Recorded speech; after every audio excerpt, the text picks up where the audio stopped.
tous là. C'est lui qui veut ça coule, le Saint-Esprit puisse couler. C'est le Saint-Esprit qui s'agit. Hein. C'est le Saint-Esprit puisse couler. Vous voulez bien? Amen. Oui. Moi, je connais quelqu'un qui en veut. Il est là devant moi. Il est là. Un domaine qui veut, ça coule. Hein? Je me tais, oh je prendrai à écouter la voix du bon berger. Quand je l'entends, oh je comprends qu'il a payé pour ma liberté. Quand je t'ouvre mon cœur, je te vois, Seigneur. Quand je t'ouvre mon cœur, je t'entends me parler. Et ta joie dans mon cœur, toujours demeure. Et ta vie à chaque heure coule comme un torrent. Coule comme un torrent, coule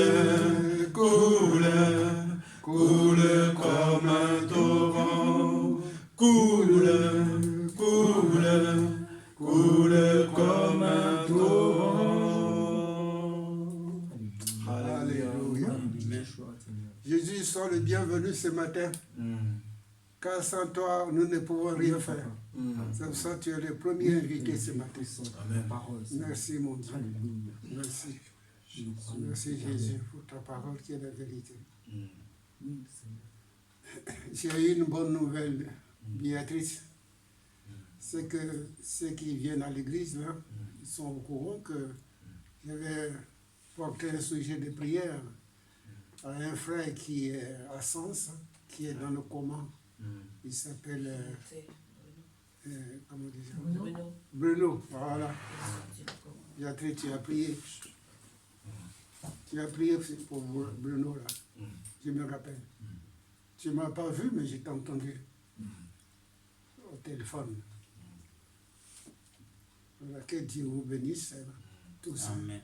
Les gens qui prient les uns pour les autres sans le voir. Mais Bruno est sorti. Alléluia. Amen. Il est sorti. C'était très grave. C'était très grave.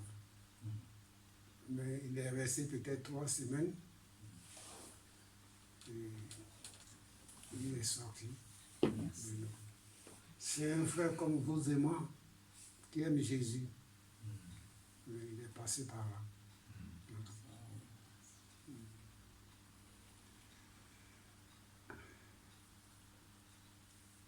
Pourquoi je vous disais ce matin qu'il faut que ça coule? Vous savez pourquoi? Parce qu'une terre sans pluie, vous savez ce que ça fait?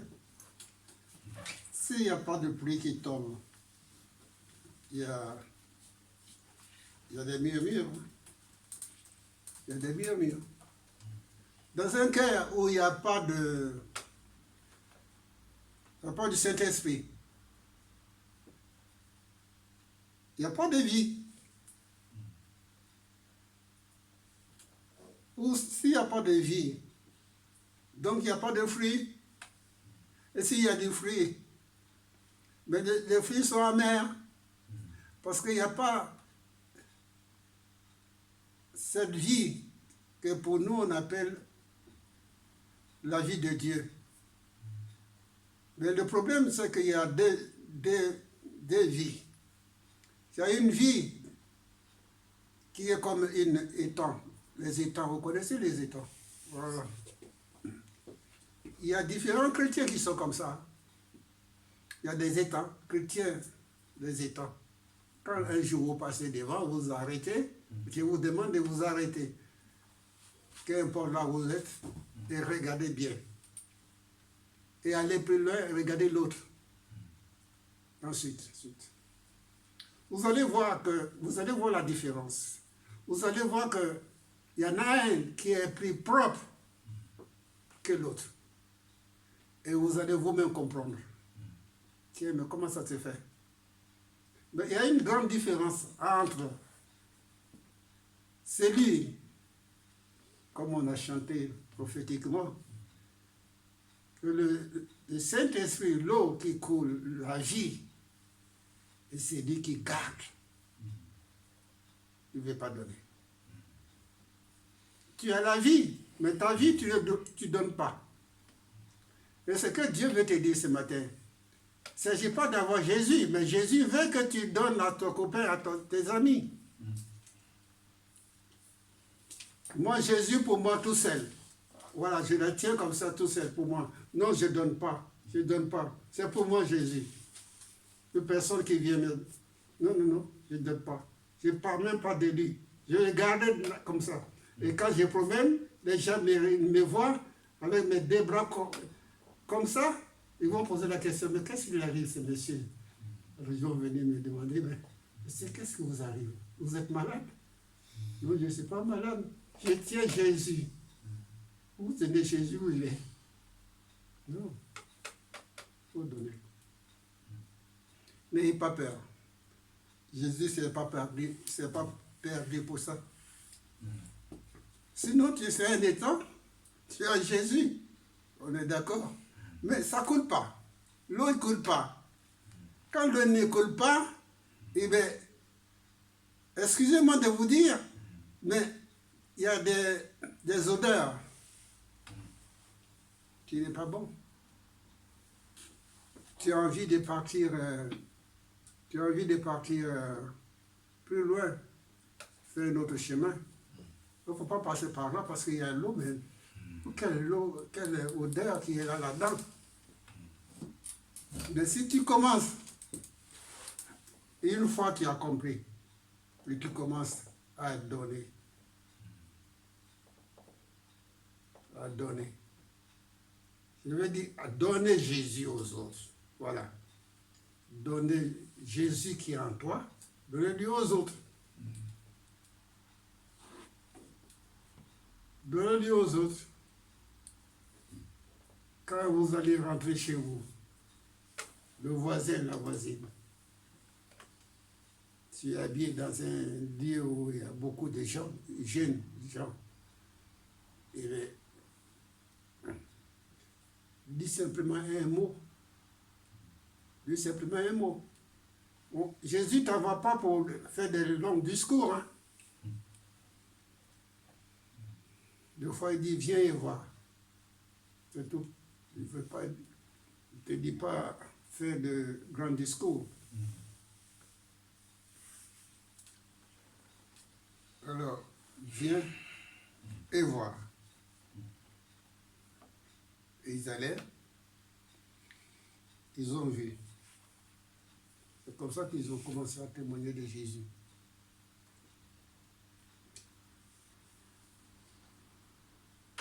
Si je restais sur cette eau-là, la question, il y a beaucoup de choses à dire.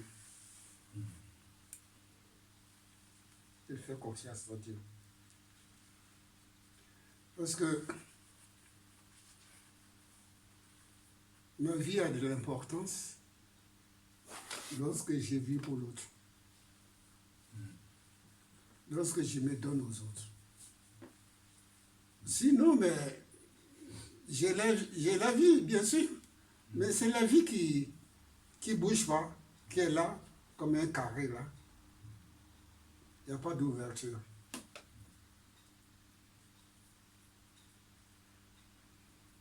Ce matin, en venant dans la voiture, c'est mon petit frère qui me dit la sanctification, ce n'est pas pour rester dans son coin.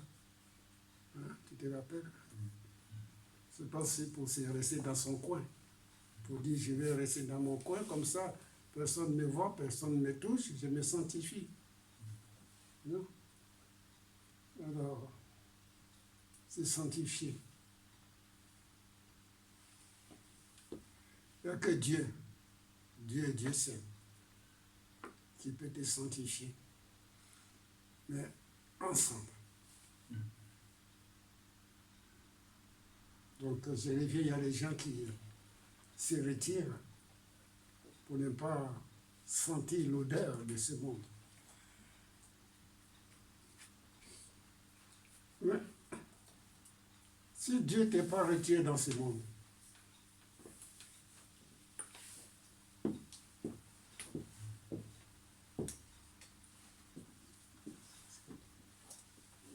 si Dieu ne t'est pas retiré dans ce monde, c'est qu'il a un plan pour toi. Si tu es encore vivant, c'est qu'il a un plan pour toi. Il a un plan pour toi. Oh, le vœu de mon cœur ce matin, c'est que toute la vie de Jésus, que vous et moi nous avons, Jésus veut que tout ça dégage avec cette courant d'eau poussée par le Saint-Esprit qui fait couler dans l'abondance. Parce que Jésus veut mettre quelque chose de nouveau. Jésus veut mettre quelque chose de nouveau. Merci Seigneur. Quelque chose de nouveau. Un esprit nouveau. Je vais lire avec vous, je crois que c'est pour ça que vous êtes venus, la Bible.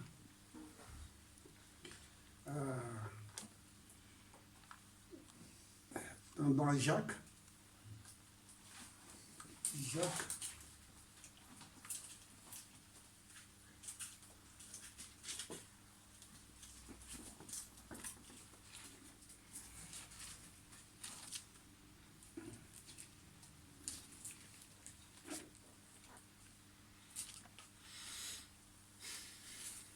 Jésus-Christ, Seigneur. Amen. Jacques chapitre 3, verset 1. Modération dans l'usage de la parole. Jacques chapitre 3, verset 1. Ne frère qu'il n'y a pas parmi vous un grand nombre de personnes qui se mettent à enseigner, car vous savez que nous serons jugés plus sévèrement. Ce mot sévèrement empêche les chrétiens de s'élever. Ils ont peur. Ils ont peur de prendre la croix de suivre Jésus. Parce qu'ils ont peur d'être jugés. Il ne faut pas avoir peur. Dieu est amour. Et Dieu va te sanctifier au départ. Et pas jusqu'à l'arrivée. On n'est pas encore arrivé.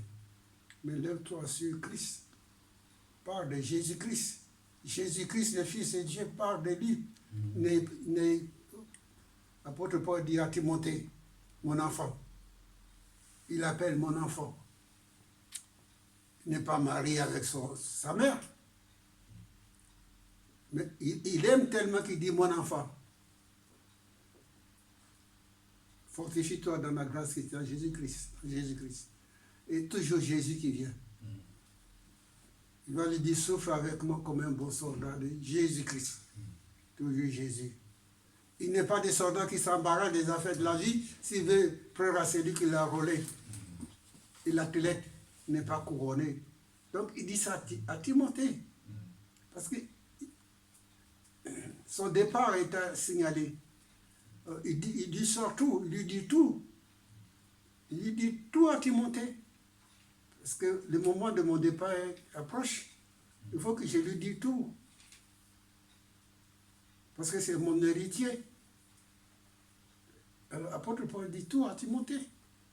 Sois encouragé, sois un combattant. Ne te décourage pas. Va de l'avant. Fortifie-toi. Nous, aujourd'hui, l'Église, Dieu te dit, fortifie-toi. Fortifie-toi. Ne te décourage pas. Fortifie-toi. Donc, le problème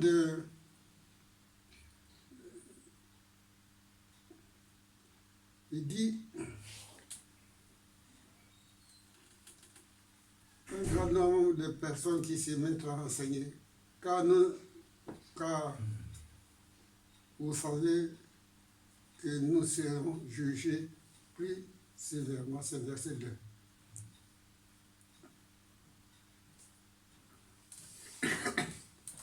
Je te dis, au nom de Jésus, lève-toi, annonce sa parole. Que tu annonces sa parole, que tu n'annonces pas sa parole, tu seras jugé. On va tous passer devant le tribunal de Christ, il est marqué. Alors, lève-toi, va annoncer la parole. Il ne dit pas que je ne suis pas assez saint, assez sanctifié pour annoncer la parole. Comme tu es, va annoncer la parole aux autres qui ont tellement besoin de Jésus mais qui ne savaient pas. Mais toi, tu as Jésus dans ton cœur. Tu as Jésus dans ta vie. Tu as tout. Le monde là, il nous crie jour et nuit que Jésus revient. Dis à Jésus de te donner une seule occasion, pas 10, une occasion, de mettre quelqu'un devant toi. Quelqu'un que tu n'as pas été chercher. Et bizarrement, il se trouve avec toi. Parle-lui de Jésus. Jésus, parle-lui de Jésus. Parle-lui de Jésus.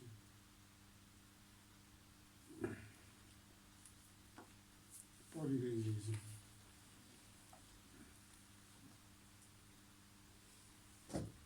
Verset 2, nous sommes arrivés au verset 2.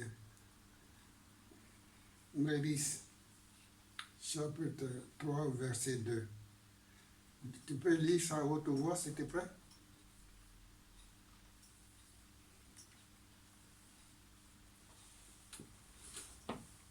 Verset 2.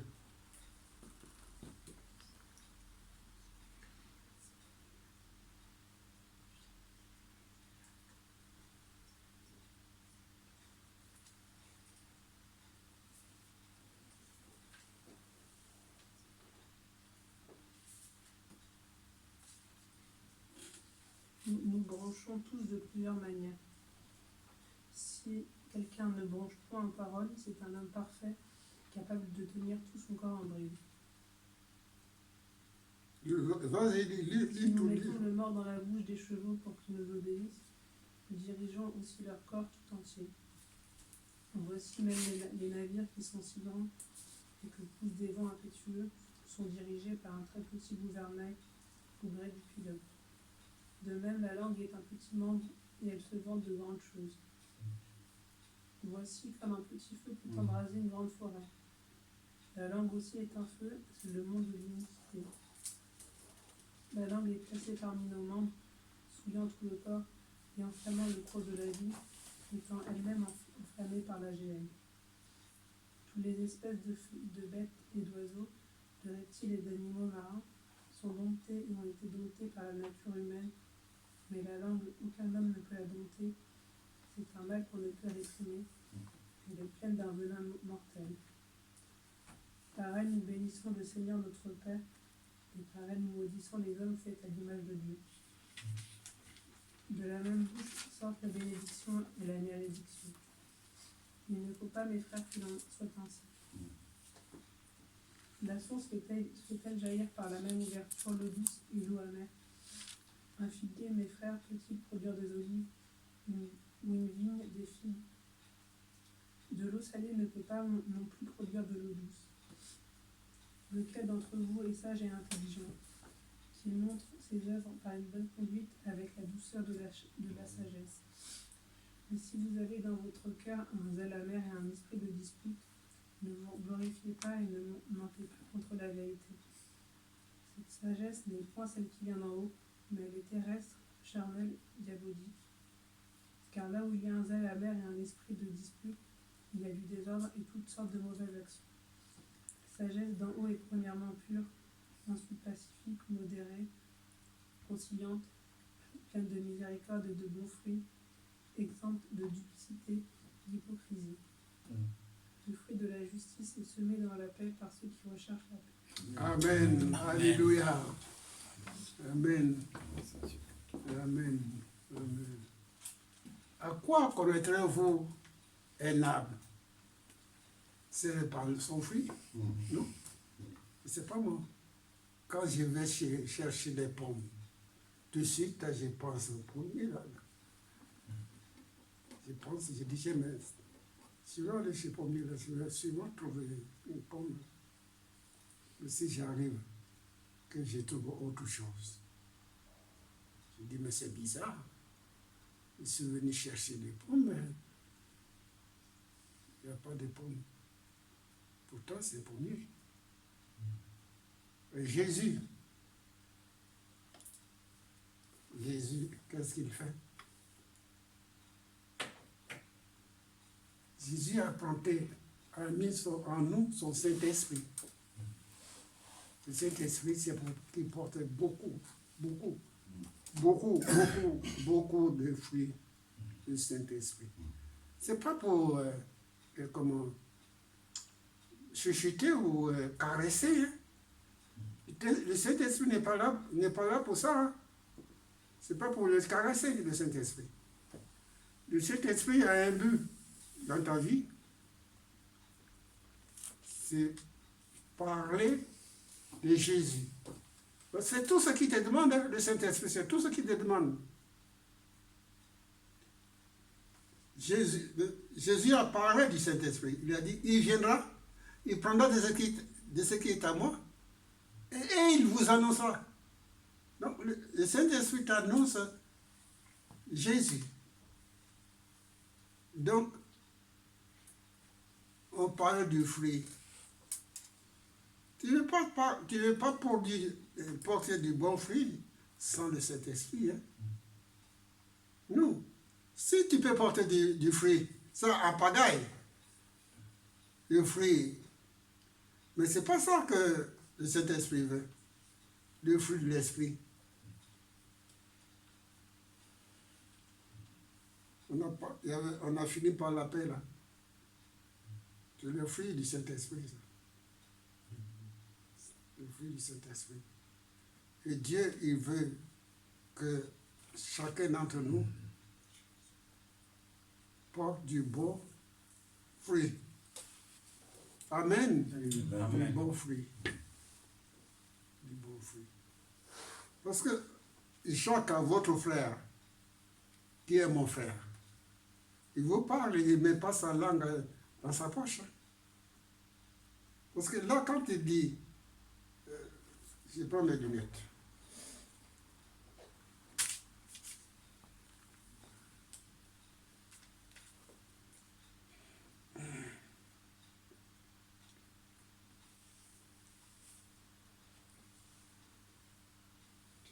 Il dit, lequel d'entre vous est sage, intelligent, qui montre ses erreurs par une bonne conduite avec